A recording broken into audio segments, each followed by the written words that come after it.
1966년에 봄이 오는 길목 경남 진해에서 군항제가 열렸다. 미스 경남의 퍼레이드는 군항제의 절정을 장식했다.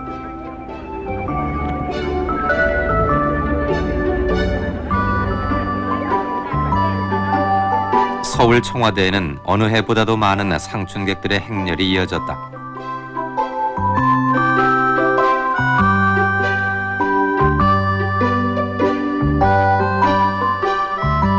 제1차 경제개발계획의 마지막 해였던 66년, 경제개발 목표의 성공적인 달성으로 이 해 봄은 예년보다 활기를 띠고 있었다.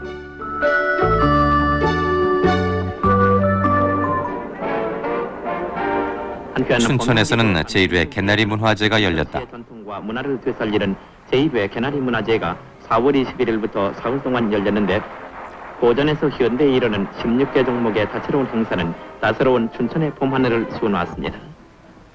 춘천시의 무궁한 발전과 풍년을 비는 축제는 개나리 여왕 선발로 절정을 이뤘는데, 고전 무용, 공설대회, 가장풍결 등 호화로운 잔치는 온 시민이 한데 뭉쳐 티 없이 깨끗한 개나리처럼 내일의 참된 번영을 다짐했습니다.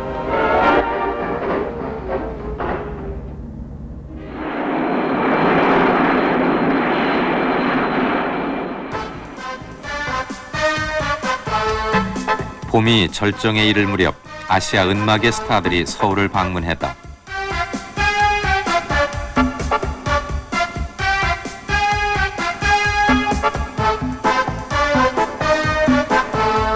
영화 배우가 최고의 인기를 누리던 시절, 아시아의 배우들은 귀한 손님으로 대접받았고 이들의 방문으로 서울의 봄은 화려하게 수놓아졌다.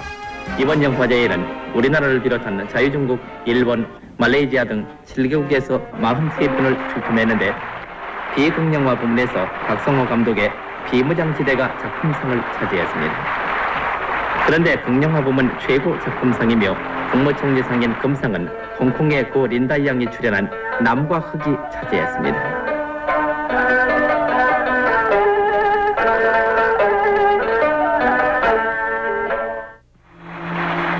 남녀 주연상은 우리나라 청일전쟁과 민비에서 열연을 보인 박노식 씨와 최은희 씨가 차지했는데, 지금 보시는 것은 두 사람의 열연 장면의 한 토막입니다.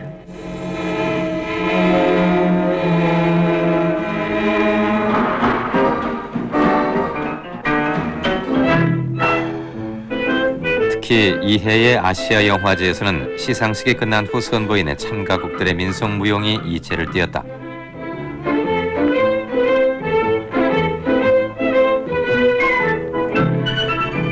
폐회식에 이어 각국 스타들의 갈라쇼는 영화제의 폐막을 장식했는데, 각국의 고유미를 자랑하는 쇼는 관객들을 황홀하게 했습니다.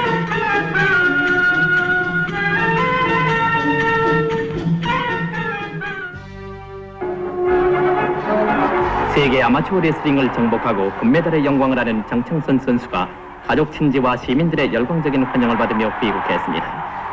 해방 후 처음으로 세계 정상을 정복한 66년은 한국 스포츠사의 화려한 금자탑이 세워진 해였다. 6월 19일 미국에서 열린 세계 아마레슬링 대회에서 플라이급의 장창선 선수가 일본 선수를 판정승으로 물리치고 금메달을 따냈다. 장창선의 금메달은 대한민국 건국 이후 세계대회에서 최초로 획득한 것이었다. 세계로 향하는 결의 전진의 외침 그것이었습니다.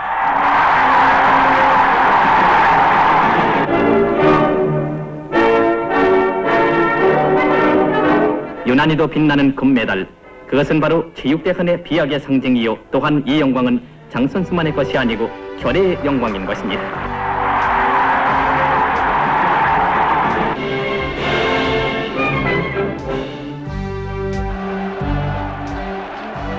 그로부터 일주일이 지난 6월 25일, 장충체육관에서는 만여 명의 관중이 지켜보는 가운데 프로복싱 주니어 미들급 타이틀 매치가 벌어졌다. 우리나라의 김기수 선수는 이탈리아의 벤베노티 선수가 갖고 있는 챔피언 타이틀에 도전해 분투하고 있었다. 대통령도 로얄 속에서 지켜보았을 만큼 이 경기에 온 국민의 관심이 집중됐다. 얼마 남지 않았습니다. 랩토 벌어버릴 순간 서로 껴안는 양 선수. 슬슬 거리 좁히면서 수완 마샬 라이트 강타는 김기수군 라이트 스테이트 강타입니다. 그게 안면에 식당한 벤베노티 완전 기력 상실, 승리는 김기수의 것입니다. 본부석에서 지금 한 점 한 점. 김기순의 승리입니다. 김기수의 승리.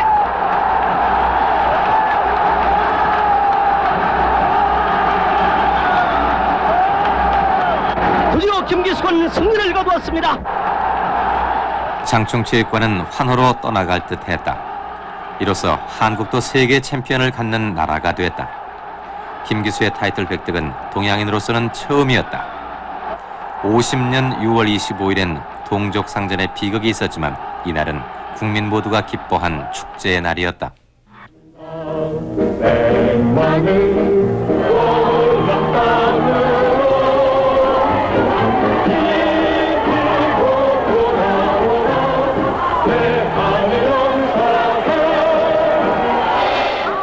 (65년) 시작된 월남 파병은 (66년에도) 계속됐다. 청룡 맹호부대에 이어 이해 7월에는 백마부대의 결단식이 있었다.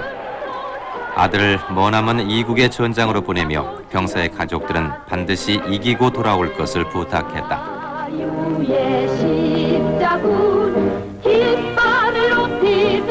백마부대 장병들은 철저한 훈련을 받았습니다. 서울 동방 48km 지점에 있는 공공기지에서 실시된 10주간의 호딘 훈련은 모든 장병들의 전투 실력을 향상시켰습니다. 월남 파병과 함께 맹호는 간다, 백마 행진곡 등 진중가요가 만들어졌고 이 노래들은 국민학교 수업 시간에까지 가르쳐졌다.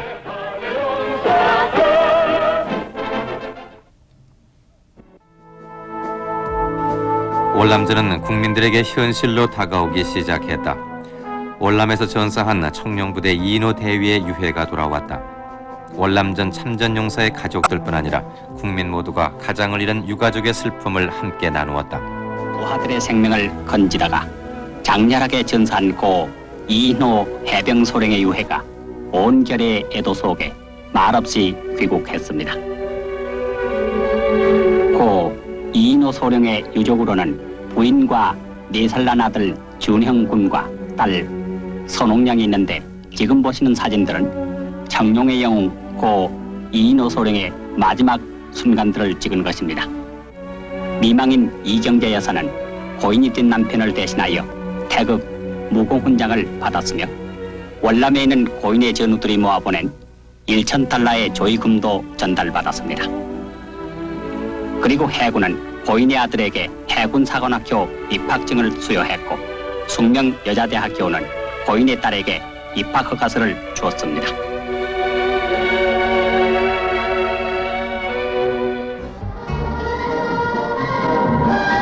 (66년) 이해 소형 승용차가 국내에서 처음으로 조립 생산됐다.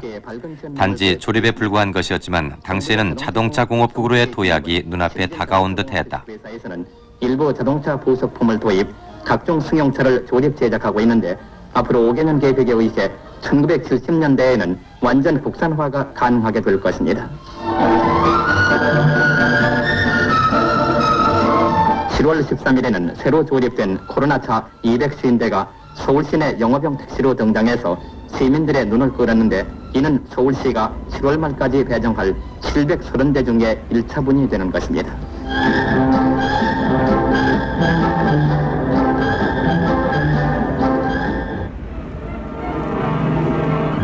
거리에 차가 많아짐에 따라 교통이 혼잡해지기 시작했다.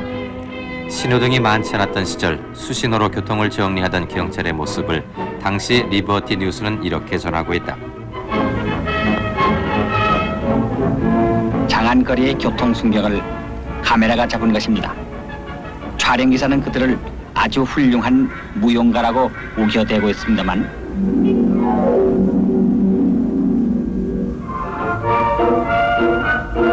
정말 그렇군요.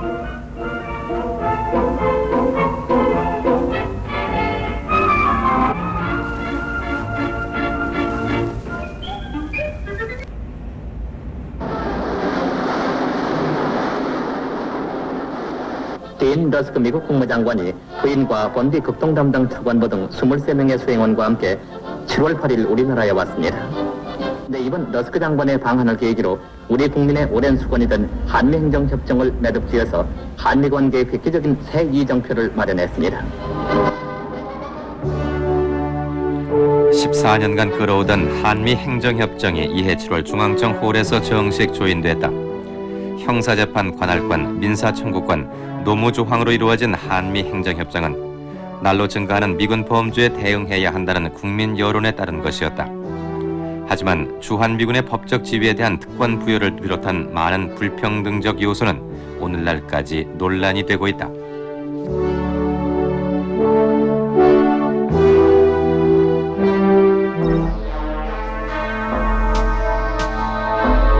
(1966년은) 제3공화국 이래 정치적으로 가장 안정된 시기였다. 9월에 터진 한국 비료 사건은 이 평화로운 정국에 일대 파문을 일으켰다. 한국 비료가 건축 자재를 가장해 사카린 원료를 밀수해서 시중에 유통시킨 이 사건은 정치 문제화됐고, 국회에서는 사건의 책임을 추궁하던 김두한 의원이 국무위원들에게 오물을 뿌리는 웃지 못할 소동이 일어났다. 경제 질서까지 무시하면서 무리한 경제 성장을 추구한 정부, 그리고 정부의 온갖 특혜 속에 기업 윤리를 망각한 재벌에 국민은 분노했다.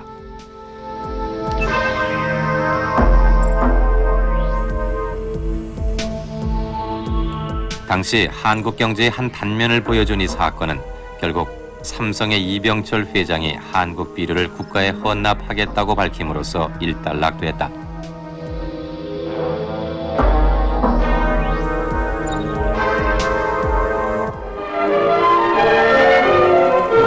허다한 농가에서는 식량이 바닥을 드러낸 보릿고개의 벅찬 고비에 들선 요즘, 전라남도의 어린이들은 우정의 쌀모으기와 점심 나누어 먹기 운동으로 불우한 어린이들을 도와봤습니다. 수출이 늘어나고 경제 규모가 날로 커져간 반면 국민들의 생활은 여전히 배고픔에서 벗어나지 못하고 있었다. 점심시간에 도시락을 나누어 먹고 쌀 한 줌씩 모으는 일은 당시 국민학교에서 그리 드문 일이 아니었다.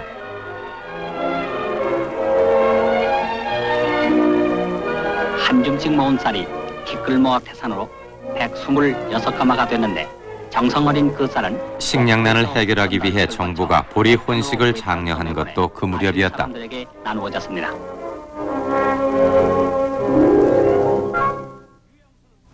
여러분, 그동안 안녕하셨어요? 전 팬 여러분의 성원으로 보람 있는 나날을 보내고 있어요. 그런데 요전에 시골로 촬영을 나가지 않았겠어요? 그랬더니 보리 농사가 여간 잘 되지 않았더군요.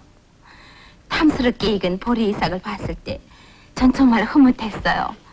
그렇지만 농민들의 땀의 결정인 이 보리쌀을 도시 사람들이 싫어한다면 애써 증산한 보람이 없지 않겠어요? 농민들의 증산 의욕을 높이기 위해서나 또 자신의 건강을 위해서도 보리 혼식을 하는 게 좋은 일이라고 전 생각했어요. 보리 증산 발맞추어 너도나도 보리 혼식. 보리 혼식은 몸과 나라를 살찌게 한다.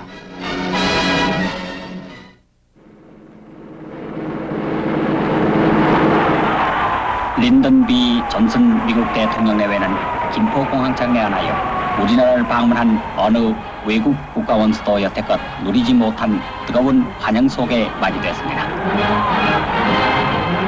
그해 가을이 거의 끝나갈 즈음 미국 존슨 대통령이 박정희 대통령의 초청으로 한국을 방문했다. 시내는 200만을 헤아리는 시민들이 나와 태극기와 성조기를 흔들며 미국의 국가 원수를 맞이했다. 존슨 대통령은 여러 번 차를 멈추고 환영 나온 군중과 악수를 나누었습니다. 존슨 대통령은 방한을 통해 한국의 월남 파병에 대한 감사의 뜻을 전하고 더욱 다져진 한미 관계를 확인했다. 2박 3일의 일정 동안 존슨 대통령은 박정희 대통령과 한국의 경제와 군 현대화에 대한 지원 문제를 논의했다. President Ms. Park, Prime Minister and Mrs. Chong, ladies and gentlemen. 존슨 대통령은 헬리콥터 편으로 수원 가까이의 안영예와 한국 농업의 발전에 대해 브리핑을 청취했습니다. 올해 65인 최시종홍은 수고로운 액자를 대통령에게 드렸습니다. 대통령은 한 벌의 옛 관복을 받고는 그 자리에서 입어보아 보는 사람들을 즐겁게 했습니다. 존슨 대통령은 담례로 텔레비전 한 대를 이 마을에 선사했습니다. 가오키 대통령은 최홍을 자기와 같이 헬리콥터에 태워 어리둥절한 대접을 베풀어주기도 했습니다.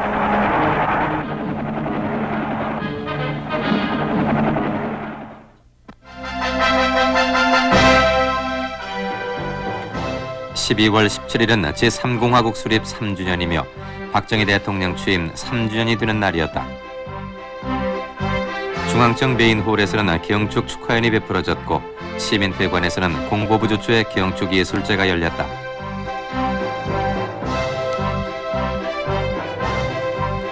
청와대 접견실에서 박 대통령은 공식 기자회견을 갖고 취임 3주년의 소감을 밝혔다. 혁명이 일어나던 그 당시나 지난번 제3공화국 대통령으로서 처음에 취임하던 그 당시나 오늘 이 시점에 있어서나 내 가슴 속에 풀리지 않고 맺혀 있는 하나의 소원이 있다면 우리도 어떻게 하든지 남과 같이 잘 살아봐야 되겠다. 이러한 염원입니다. 우리도 남들처럼 잘 살아야겠다는 염원은 수출의 악착같이 매달리게 했다. 65년 차관을 얻어 미국에서 들여온 밍크 2,500마리가 1년 만에 3배로 불어났다. 부산에 있는 극동밍크 회사는 4,000마리의 밍크를 목도리로 가공해 다시 미국으로 수출했다.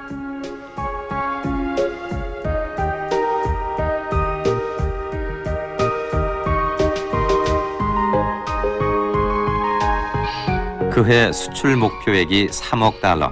외화 획득이 된다면 어떤 것이든 수출 품목에 들어갔다. 전국에 있던 10여 개 꿩 사육장에서는 일본과 미국의 꿩을 수출해 외화를 벌어들였다. 이 꿩들은 수렵지구의 꿩을 번식시켜 헌팅 시즌에 대비하려는 미국이나 일본 등지에 수출하고 있는데 미국 뉴욕주에서는 연차 계획으로 5만 마리의 한국산 꿩을 번식시킬 계획이라고 합니다. 그런데 서울과 평택, 천안, 목포, 부산 등지에 있는 꿩 사육장에서는 꿩알 한 개에 50원씩에 팔고 있습니다. 이제는 꿩들도 수출붐에 한몫기어 증산, 수출, 건설이라는 정부 시책에 발맞추고 있습니다.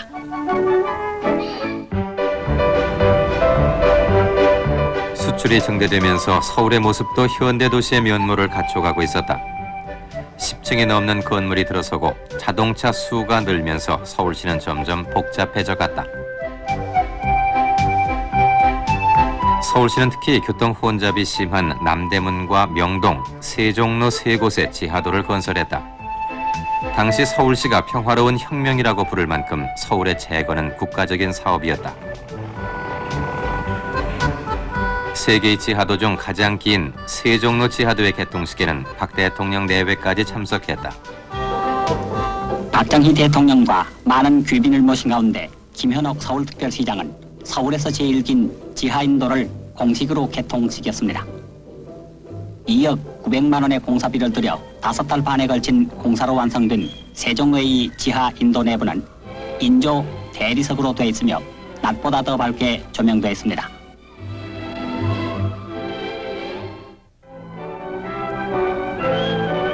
우리나라에 육교가 처음 등장한 것도 그 무렵이었다. 지하도 건설이 곤란한 장소에는 육교를 세우도록 했습니다. 자동차를 밑으로 지나가도록 하고 사람은 그 위에 육교를 이용하여 걸어가는 것이 안전하다고 생각한 서울시 관리들은 보행자들의 편의를 위하여 서울 시내 6곳에 육교를 건설했습니다.